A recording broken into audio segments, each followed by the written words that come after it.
Dun, dun, dun, dun, dun, dun, dun, dun, dun, dun, dun, dun. Hello and welcome to the Be True to You series. I'm your host, Kimberly Rochelle, the CEO and founder of Positively Kimberly.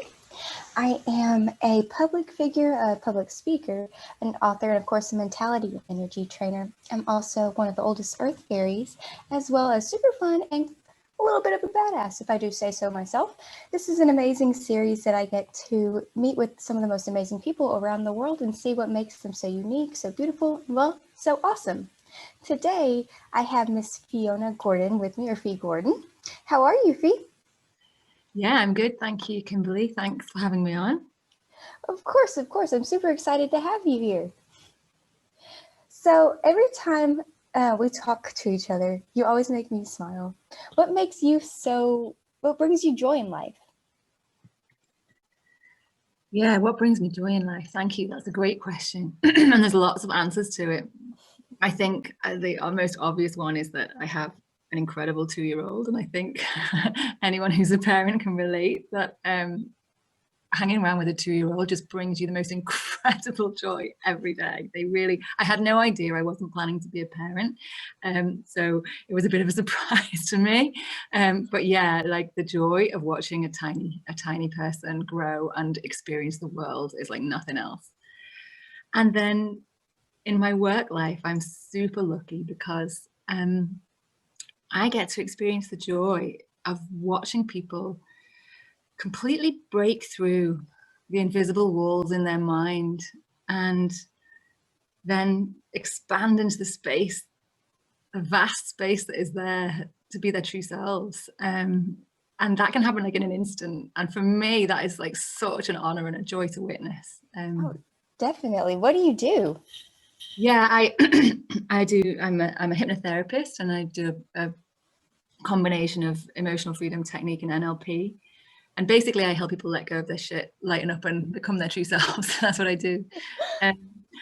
But I'm really lucky, because I've spent a long time training my mind with Buddhist practices, particularly, and also with modern psychology stuff that I've been learning and teaching along the way.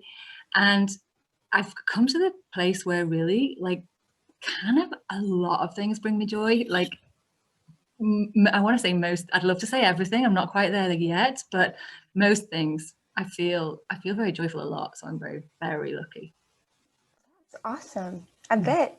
Yeah, it seems like a 2-year-old would definitely bring you joy, and especially if you can change people's lives, definitely that would make me happy anyways. Yeah, Has it's there something been, quite special. I'm sorry, go ahead. Yeah, it's something quite special. I feel very, very honored to be a part of that.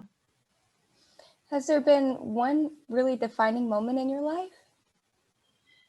Yeah, I mean, there's been a few, but like there's a couple of defining moments that really kind of changed the trajectory for me on every level. And one was when I was living in London. I was working in the fashion world there, really fast-paced, high-pressure job, working long hours and running around all the rest of the time, trying to squeeze the rest of my life into the little gap that was left. And having an absolute ball, by the way. We partied hard. It was a blast.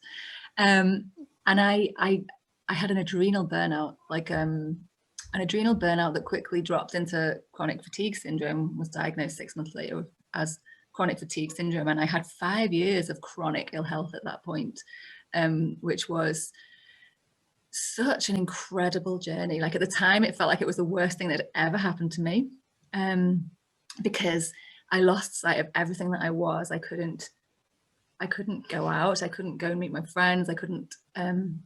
All the cool clothes that I wore were meaningless because I didn't go anywhere. I couldn't even listen to music. I went for a whole year where I couldn't even read a book. So I had to drop like everything that at the time almost felt like defined me as me. So it was a really interesting experience, a lot of suffering, but I had to, in order to get better from ME, chronic fatigue syndrome, I had to really like redesign my entire approach to everything about my life. So looking back, it was like the best thing that ever happened to me, because I would never have had the balls to drop out of that career and change my life in such an incredible way. So it was what led me into hypnotherapy, because I I was at an incredible clinic in London, private clinic that helped me get better. And one of the things they were using on the psychology side was the techniques that I use now. And they blew my mind so much. And they changed everything about my health, but also my life in every way. And on every level, that I became so committed to helping other people using those same methods. So that's when I trained. So yeah, that was definitely a defining moment for me. Well, that seems like a giant obstacle too. Did you have any other obstacles that you've had to overcome? Yeah. In that time when I left London and dealt with my health for a while, I had like a chunk of money that I'd earned in London. I had good jobs, you know, and I'd saved some money, like a deposit for a house kind of money. And I spent like kind of all of that really on private healthcare and various other things that helped me to get better, including like meditation retreats. And I also spent a lot of money on retraining as a hypnotherapist, all this other stuff. So I landed like a few years later completely well. I got back to full health using these incredible methods. I landed up in Glasgow, and I'd really just dropped into my spiritual life so deeply. I was so happy. It was the complete opposite of my London life. I had nothing and I wanted for nothing. Like I had all the time in the world. I meditated. I was working quite hard actually. I was helping to run a meditation center, but I had no money. I was living as part of a beautiful meditation community where all our expenses were paid, and I just helped every day, and I was helping so many people. It was really beautiful, but I had like nothing, right? Nothing materially, externally. And in that time, after I'd been there about 3 years, I actually got pregnant, and it wasn't something I'd planned because I was in my like late 30s and the moment had kind of passed. It wasn't something I was desperate to have, really, children. And at the time, the person I was with really wasn't into the idea either. As soon as he found out, he kind of freaked out and dumped me, right? And so another defining moment, I guess, where I was like, I couldn't continue living in that place because it wasn't set up for families and children. So I lost my relationship, my home, my job, my life, all my friends, because I had to move to another city, like pretty much everything. And I was suddenly an expectant single mum with no income, no car, no flat, like nothing. Goodness gracious. Yeah.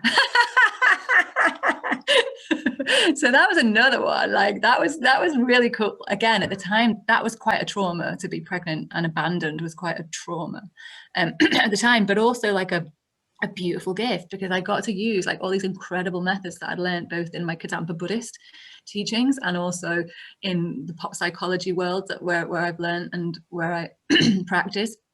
I got to use all these amazing techniques to release that trauma and move through it into a state of positivity. And I did. Like before I'd even, you know, in a matter of months, I was back really good friends with the father, and I still am. He's a part of our lives. He sees my son all the time.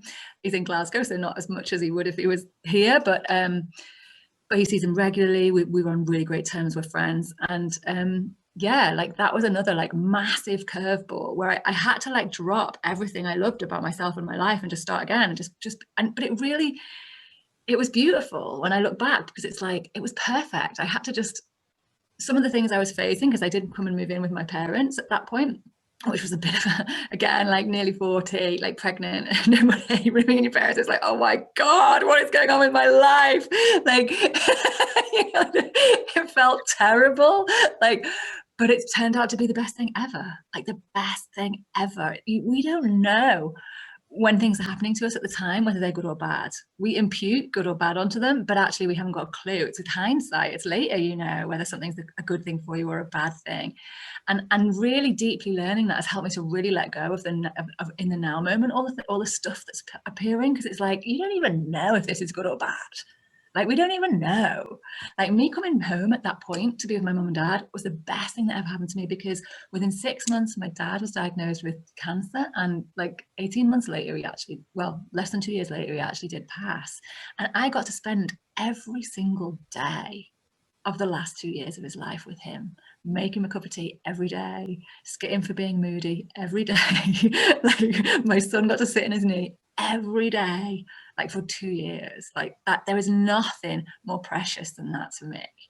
Like, That's so priceless. it's priceless. So we just don't know. And now, all through this lockdown and this chaos, I've been able to spend this whole time with my mum, who is now, widowed. So it's like, had I been up in Glasgow or down in London, like I wouldn't have had those precious times, like caring for my family, my parents who've done so much for me. Like, yeah, and I actually, even though I hated the idea of moving back to my hometown of Liverpool, I really was not keen.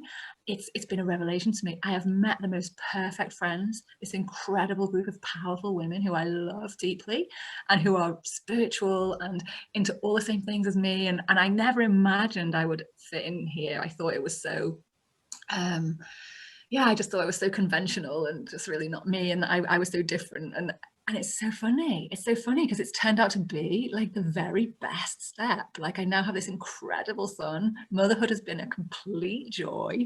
Like I've got to spend so much time with my mum and my dad before he died. And now me and my mum care for each other and we care for Neo together. Like it's so beautiful. And yeah, like it's just been a complete blast. Like I've never been happier. So I guess it's one of the things that makes me so passionate about what I do as well, because I can use the tools. I've used them myself. I'm like the comeback queen now. Like I know I can bounce back whatever comes up. Like I just bounce back. It's all right. And I want to help other people do that too. And it feels so blessed to be able to do that. Yeah, I love the way that you're able to like regenerate yourself your entire life just out of nothing, but you're so strong about it and you know that you can handle it. What do you Mm. consider some of your talents and some of your strengths? Well, I thank you. That's a great question. I did have a think about that. And I can honestly say, I think one of the things I've learned that's really helped me along the way is just to realize that I don't know everything. I don't know everything. And in fact, the worst thing you can ever say, I think, is I know. When you're looking at something or listening to something, I know, like, because we don't. And I think so. One of my strengths, I would say, is that I recognize what I don't know, and I get other people to help me.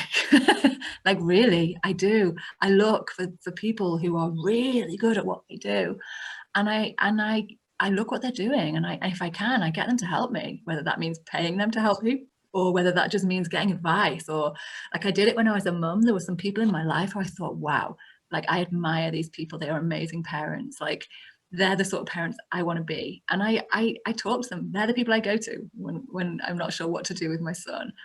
And it's the same in my spiritual life. I feel like I've chosen the very best teacher, like the most qualified teacher to take me where I want to go. In my business life, I think, right, like I'm not good at X, Y, and Z. I don't know how to do that. How can I find amazing people to take me there? So I think like being open and coachable, like, and knowing what you don't know for me has been really important.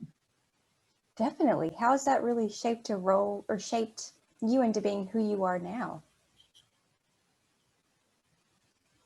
Oh gosh, I suppose in every way, because when you're in a situation, when you're in that mind of I already know, then you're rigid. Actually, you're rigid, and um, it's like a pride mind. And I'm not saying I don't ever have pride, I do, but I think like one of the ways the Buddhists sort of explain it is they say like you can't make progress or gain realizations when you have pride in your mind. It's like the rocky peaks of a mountain, like the rain just pours all the way down a mountain. Whereas if you're a valley, if you're open and ready to receive, then the water comes right in. So like before I learned to be open and a little bit more humble. I'm not saying I'm humble, but I'm getting a bit better at it. I was rigid, if that makes sense. So, and now I feel so flexible. I feel like whatever happens to me next, whatever curveball is going to come back, I can just bend and move and go with it, like ride the wave, like, you know, if that makes sense. Yeah, I love that. What advice can you give someone that maybe they're being too rigid right now or possibly going through things that they're defining as bad? Mm. I think advice I would like to give people is we need to relate to our potential. Like, forget everything you know about who you are. Forget everything you know about who you are and understand that your potential is completely limitless. Like, I've seen people change like everything about their life almost in a moment like that. You know, when a penny drops in the right time at the right place, where we've created those causes to make that person realize something deeply about their life. Like, people can change, everyone can change, and everyone should change, because we can become better at who we are. So I would say, always relate to your potential. Like, anything is possible, anything. Yeah. I love that. And it's true, everybody should definitely adapt and change to situations. Otherwise, they'll just stay stagnant in life. Do you have a personal motto that gets you through the tough times? I've had lots of different mottos over the years, personal mottos. And one of them for quite a long time was, my best is good enough. I still love that now. My best is good enough.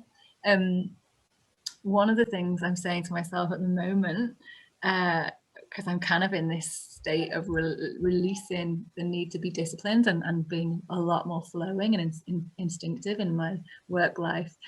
So one of the things I'm saying to myself is like, how can I do less today? Like, less is the new more for me. Like, slow is the new fast for me. But that depends where you're at. Some people need to be a bit more motivated. It depends what sort of mind you're in. I'm a bit of an overachiever, so for me that's good. It doesn't work for everyone. And the other thing I've been playing around with, saying to myself a lot at the moment, is, what would I do if I was 10 times bolder? Because I'm really passionate about smashing through the fears or limitations, which are generally fears. So yeah, what would I do if I was 10 times bolder? I love those. The first one is something that I definitely needed to hear, because I'm going through that flow too. I've always been very, very, very structured and organized and everything, and hard on myself. So I'm learning, the flow of being nicer and easier on myself, which is extremely difficult.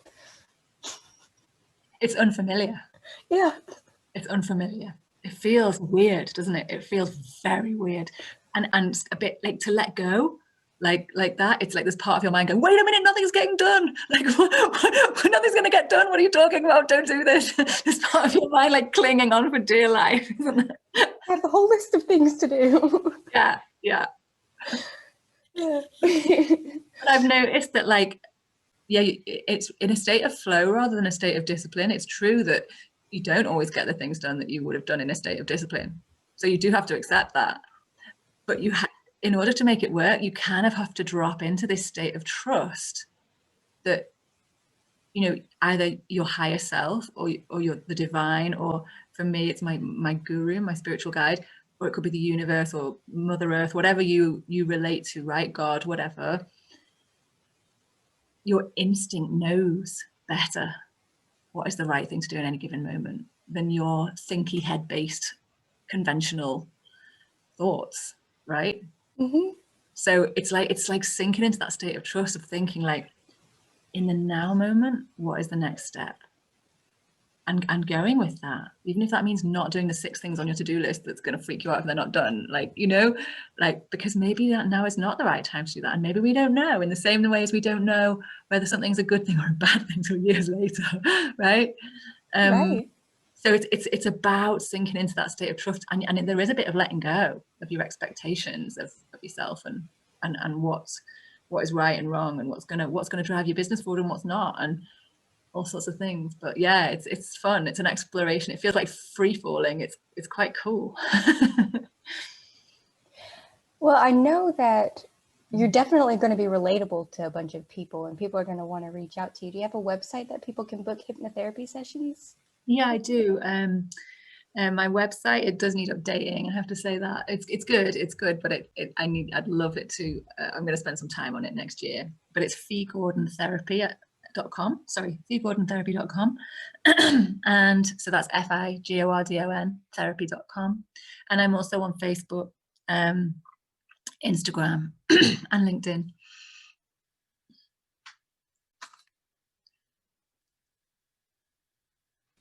Cool beans. Well, I'll get those links from you a little bit later, so I can put those in the description and everyone can find you. Thank you. Thank you. It'd be great to connect with everybody. Yeah. Well, thank you so much for being on my little show. Thank you for having me. It's been delightful. Thanks, Kimberly. My pleasure. Well, you're awesome. And I can't wait to talk to you again. Yeah, so are you. And I'd love to connect with them. I love connecting with people. So if people want to reach out on social media, I'm always delighted to chat. So don't hesitate. I'm here. Perfect. Well, we'll see you later. All right. Thanks, Kimberly. Fiona's great, isn't she? So she brings up an excellent point. So if we feel like we know everything, or if we go through life with the I know kind of attitude, then we aren't going to learn anything. We'll stay stagnant. We'll look at situations that happen for us as they're happening to us. Whenever that happens, we can't really appreciate everything that goes on for us in our lifetime because the universe is constantly working in our favor. The key is to notice everything as a blessing. Notice it as something good happening for you rather than something bad that's happening against you. Well, that's all I have right now. Make sure to check out Miss Fiona Gordon. Her links are in the description, and I'll see you next time. Bye.